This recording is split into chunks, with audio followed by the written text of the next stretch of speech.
that agentic AI, when it becomes a part of our real, day-to-day workflow and we can't live without it, that's going to lift all boats in other industries such as financials, healthcare, you name it.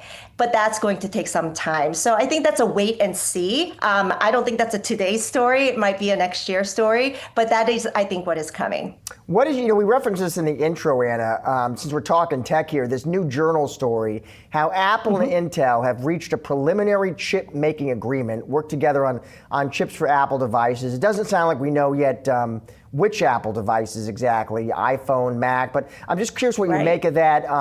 What are the lessons? Does it possibly just tell us, listen, how desperate companies are getting now for chip capacity? Well, that's part of the story.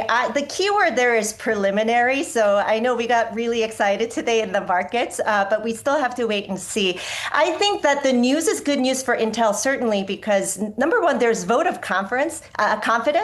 I mean, companies like really picky companies like Apple actually signing an agreement, a preliminary agreement with Intel, that's a huge vote of confidence. And I think the investors have been waiting to see that. The other thing is, if they can make these advanced chips, that means that says something about the quality of Intel's production, right? Or we haven't seen it yet, but hopefully maybe Apple has that kind of confidence, right? So it's certainly good for Intel, but honestly, since Lip-Bu Tan came on about a year ago, a lot of changes have been made on the externals of the company, talking to Elon and Apple and President Trump, et cetera.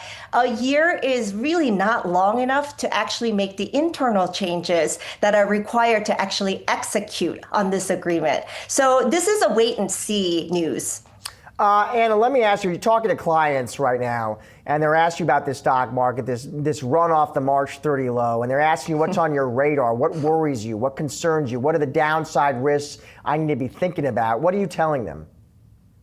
Yeah, downside risk can really come from anywhere, right? So you can't really worry about it. What you can worry about and you can control is your portfolio. So when you have narrow leadership like we do in the S&P 500, AI trade now is real.